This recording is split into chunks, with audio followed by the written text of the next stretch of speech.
en Seguridad y Justicia. Jorge, muchísimas gracias por estos minutos para Mega Noticias Ciudad de México. ¿Qué tal? A ver, muy buenas noches, a la orden. Jorge, bueno, pues nos sorprendió el tema de la detención del fiscal ya hace varias semanas, pero después vemos que hay un proceso pues que llama la atención, orden de liberación, después otra orden de aprehensión, otra orden de liberación. Se han dado ya 3 órdenes de liberación y bueno, pues vemos que el fiscal sigue en prisión. ¿Qué se puede observar en este procedimiento con estas características?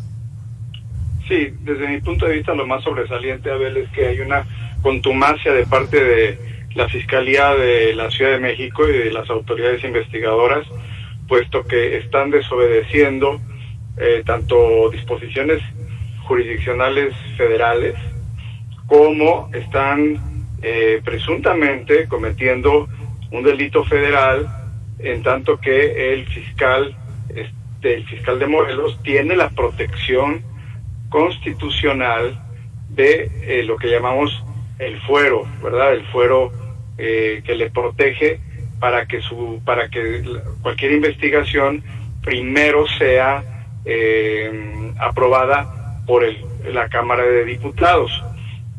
Claramente la Constitución de Morelos le otorga esta prerrogativa que es muy importante precisamente para evitar persecuciones como las que está realizando la Fiscalía de la Ciudad de México, persecuciones políticas en contra de adversarios, por la razón de ser adversarios, y esa es la razón de ser por la cual el constituyente dispuso esta protección que ahora las autoridades de la Ciudad de México pues pasan por alto con el apoyo, la connivencia y yo diría la complicidad de las autoridades federales.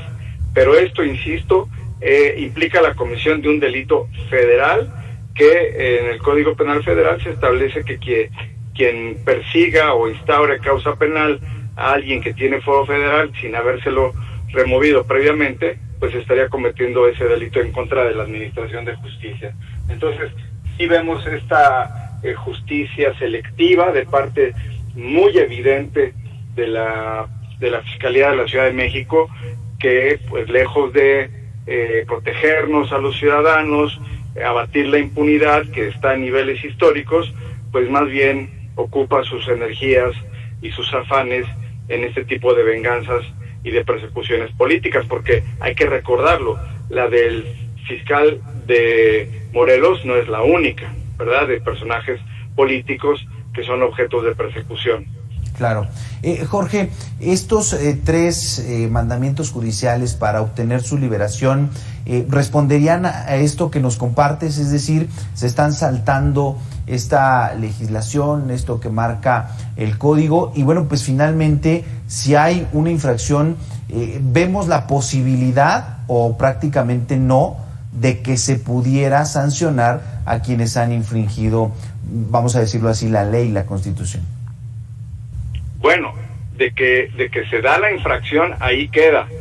De que hay una, insisto, connivencia de parte de autoridades federales que en este momento cronológico no están investigando, pues ahí queda. Pero se les olvida que las autoridades no son para siempre, ¿verdad? Y que, como dicen por ahí, los verdugos de hoy son las reses del mañana. Entonces, yo creo que hay que reforzar la aplicación de la Constitución, el entendimiento de por qué es que existen este tipo de normas y de disposiciones.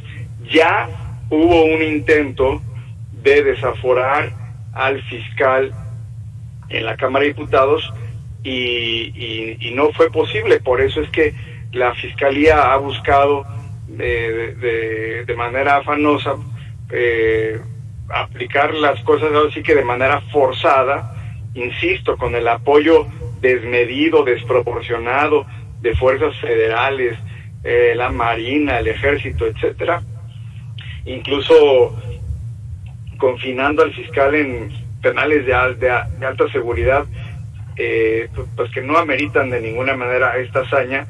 Y lo mismo podemos decir de las investigaciones en contra de otros colaboradores de la propia Fiscalía, sí, cuando vemos que aquí en la Ciudad de México, pues también la impunidad en casos muy semejantes o incluso de la misma gravedad de los que se están investigando en Morelos, pues no se investiga, no se llega a las últimas consecuencias. Tenemos un ejemplo nada más, el homicidio que se intentó en contra de Ciro Gómez Leiva, entre otros, y en donde la Fiscalía de la Ciudad de México pues no rinde cuentas y, insisto, se aboca a persecuciones políticas. Platicamos esta noche con Jorge Lara, él es especialista en seguridad y justicia. Jorge, nos quedamos con esta parte. Nos decías, esto no exonera o exime al fiscal de otras investigaciones, como bien destacabas, pero finalmente se tiene que acatar la normativa y bueno, se tienen que seguir estos procedimientos. Si se le va a responsabilizar a alguien de algo, se le tiene que demostrar, pero mediante un proceso adecuado, legal, constitucional. Jorge, gracias por estos minutos para Mega Noticias. Con mucho gusto. Muy buenas noches para todos. Buena noche. Hasta aquí la información de la megalópolis. Hacemos una pausa en Mega Noticias. Regresamos con lo más relevante de los estados en Territorio MX.